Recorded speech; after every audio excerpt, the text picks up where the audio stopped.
Hello friends. आज हम organic farming के ऊपर एक छोटा सा केस स्टडी के बारे में जानेंगे। मैं आपका host professor Manoj Kumar Raut. Organic farmer the story of A truck driver, उसी के बारे में हम एक केस स्टडी है जो स्टेट ऑफ उड़ीसा से बिलोंग करता है। ये केस स्टडीज जो सिंपल सा truck driver, how he will grow the organic farming in the state of Orissa, उसी के बारे में ये केस स्टडी है। तो आज आगे चलते हैं। सो ऑर्गेनिक फार्मिंग क्या होता है पहले जान लेते हैं। जो ऑर्गेनिक फार्मिंग एक एग्रीकल्चरल जो नेचुरल रिसोर्सेज को और सब्सटेंस को लेके मतलब फूड और वेजिटेबल प्रोड्यूस किया जाता है, उसी के बारे में एक केस स्टडी है। और इसी ऑर्गेनिक फार्मिंग को ऑर्गेनिक एग्रीकल्चर, इकोलॉजिकल फार्मिंग भी बोला जाता है और बायोलॉजिकल फार्मिंग भी बोला जाता है। सो ऑर्गेनिक फार्मिंग का जो बेसिक बेनिफिट है, आइए उसको पहले समझ लेते हैं। Protect the environment. So environment protection के लिए काफ़ी एक अच्छा मुहिम है ऑर्गेनिक फार्मिंग। आजकल बहुत ट्रेंड में चल रहा है। ऑर्गेनिक फार्मिंग से सॉइल का हेल्थ भी अच्छा रहता है। So it improve the soil health. Reduce exposure to toxic material. जो टॉक्सिक मटेरियल मिट्टी के अंदर रहता है उसका परसेंटेज रिड्यूस करता है organic farming. And last one है produce healthier food. So healthier food and vegetable उगाने के लिए ऑर्गेनिक फार्मिंग आजकल के डेट में किया जाता है। नेक्स्ट, ऑर्गेनिक फार्मिंग में क्या क्या आता है पहले समझ लेते हैं। जैसे वर्मी कंपोस्ट है, ग्रीन लीफ मैन्यूचर भी रहता है, सूखे पत्ते को भी लेके ऑर्गेनिक फार्मिंग किया जाता है। क्रॉप रोटेशन भी किया जाता है। जैसे मान लीजिए इस साल आप राइस का खेती किए हैं और नेक्स्ट आप वेजिटेबल का खेती कर रहे हैं तो उसको क्रॉप रोटेशन बोला जाता है। नेक्स्ट है आपका बायोलॉजिकल मैनेजमेंट किया जाता है। एनिमल हस्बेंड्री भी यूज़ किया जाता है। बायो फर्टिलाइजर भी यूज़ किया जाता है ऑर्गेनिक फार्मिंग में। और आपका मैन्यूचर जो खास करके गोबर, सूखे पत्ते, ये सबसे ऑर्गेनिक फार्मिंग किया जाता है। सो आइए चलते हैं आगे, उसी के बारे में और कुछ जानेंगे। जैसे मैंने बताया था, जो बेसिक बेनिफिट रहता है ऑर्गेनिक फार्मिंग का, ये discourage environment exposure to pesticide और केमिकल यूज और पेस्टिसाइड जो आज की डेट में होता है उसको डिस्करेज करवाता है। बिल्ड हेल्दी सॉइल्स, सॉइल का कंडीशन भी अच्छा रखता है जैसे आप क्रॉप रोटेशन करते हो या क्रॉप मैनेजमेंट करते हो। Help combat erosions. The next is fight the effect of global warming. तो आप ग्लोबल वार्मिंग को अगेंस्ट में ऑर्गेनिक फार्मिंग एक अच्छा मुहिम है। Support water conservation and water health. Discourage algae blooms. जो काफ़ी सारे वेजिटेबल जो ज़्यादातर पेस्टिसाइड और केमिकल यूज किया जाता है उसमें एलर्जी ब्लूम होता है। Support animal health and welfare. Last one is encourage biodiversity. So यही सब बेनिफिट्स है ऑर्गेनिक फार्मिंग का। सो ये स्टोरी है जो फेमस फार्मर हैं कृष्णनाग जी का। So Sachigaon, Golamunda block, Kalahandi district, state of Orissa से बिलोंग करते हैं। सो कलाहांडी डिस्ट्रिक्ट केवी के डिस्ट्रिक्ट के अंदर आता है। सो आइए जानते हैं उनके सक्सेस स्टोरी, ट्रक ड्राइवर से being a famous organic farmer जिनका फार्मिंग का रेवेन्यू 60 से 70 लाख पर एनम है। सो सूर्या तो स्टार्टिंग दिनों में वो 96 तक एज ए ट्रक ड्राइवर थे। आसपास के बॉर्डर एरिया जैसे छत्तीसगढ़ हुआ और कलाहांडी डिस्ट्रिक्ट, बलांगीर डिस्ट्रिक्ट, उस एरिया में वो ड्राइविंग करते थे। और 96 तक उन्होंने मतलब अपना ड्राइवरी छोड़ देंगे। फिर 10 साल लगा, मतलब 2006 में उन्होंने अपना मतलब ऑर्गेनिक फार्मिंग स्टार्ट किया। सो पहले उन्होंने 50 आम के पौधे अपने जो एंसेंट्रल प्रॉपर्टी है 0.25 एकड़ में स्टार्ट किया था। और उस आम के पौधे के बीच उन्होंने चिल्ली का पौधा, मतलब मिर्ची का पौधा स्टार्ट किया था। तो उसी से मतलब आज के डेट में उनके पास खुद का मतलब water harvesting systems, 10 metric ton का मतलब कूलिंग चैम्बर जो गवर्नमेंट सब्सिडाइज के अंदर आता है हॉर्टिकल्चर डिपार्टमेंट से, और खुद का मतलब 5-6 ट्रैक्टर, जहाँ से मतलब आज के दिनों में भी उन्होंने मतलब वही सेम चीज़ मतलब डंक कलेक्शन करते हैं। और अ, अभी रिसेंटली डाइवर्सिफिकेशन ऑफ क्रॉप से मतलब काफ़ी मतलब उनको फ़ायदा हुआ। सो कैसे फ़ायदा हुआ है जानते हैं उनके स्टोरी के बारे में।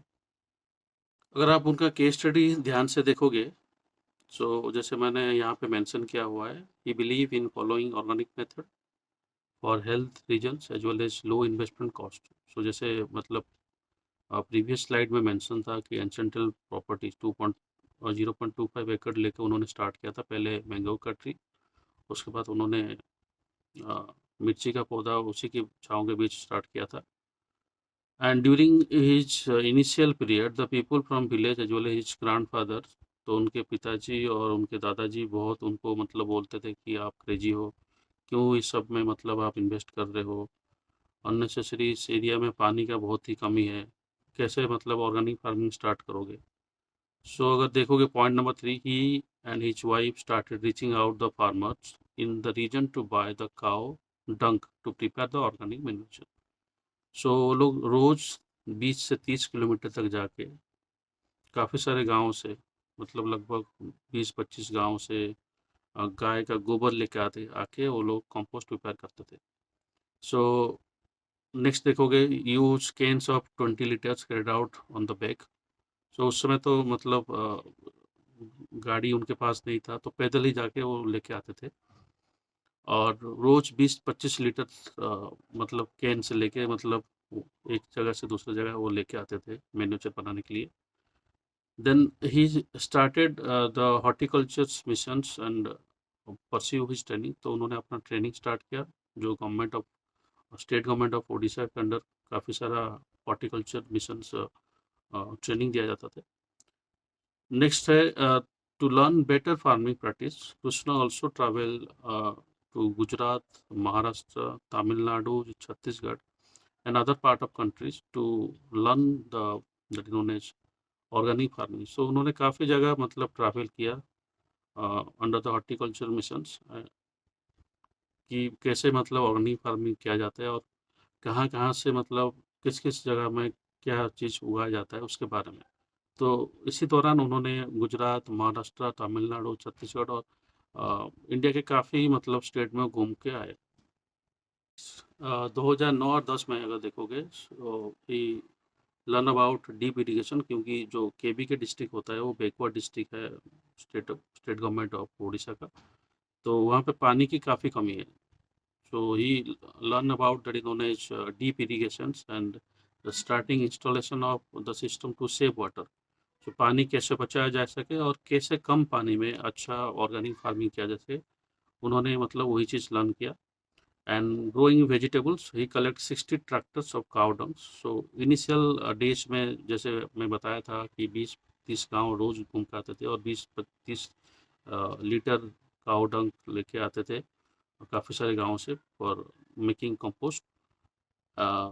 Then currently he grow the vegetable of 6 acres. 6 एकड़ के अंदर 1800 बनाना प्लांट है, 1.5 एकड़ का besides paddies in 2.5 acres. And अगर आप देखोगे for his innovation in case of farming techniques, so he was facilitated by the state government under Krishi Vigyan Kendra at Kalahandi and farmer from the state other state as well as agricultural official also visit. So state government as well as other government उनके farm देखने आते थे कैसे मतलब organic farming किया जाता है। सो अगर उनके फार्म में देखा जाए तो उन्होंने काफ़ी सारे मतलब जॉब एम्प्लॉयबिलिटी वहाँ पे स्टार्ट किया था। तो उन्होंने 50 से लेके 60-70 लोग तो एम्प्लॉयबिलिटी परमानेंटली उन्होंने दिया हुआ है अपने ऑर्गेनिक फार्मिंग में। आइए जानते हैं उनके story. So he harvest about 2000 to 3000 number of जैसे मतलब 2,000 से लेके 3,000 तक मैंगो ट्री उन्होंने प्लांटेशन किया। उन्होंने स्टार्ट किया था 50 से, और उनके फार्म में बोला जाता है कि एक एक मतलब टमाटो प्लांट जो 30 किलो तक भी प्रोडक्शन देता है, और जो मिर्ची का प्लांट है chilli plant provide 7 kilo, and उनका जो एक वाटरमेलन का मतलब वेट आता है 12 किलो तक। So in the year 2013, he acquired a 10 metric ton capacity of cooling chamber.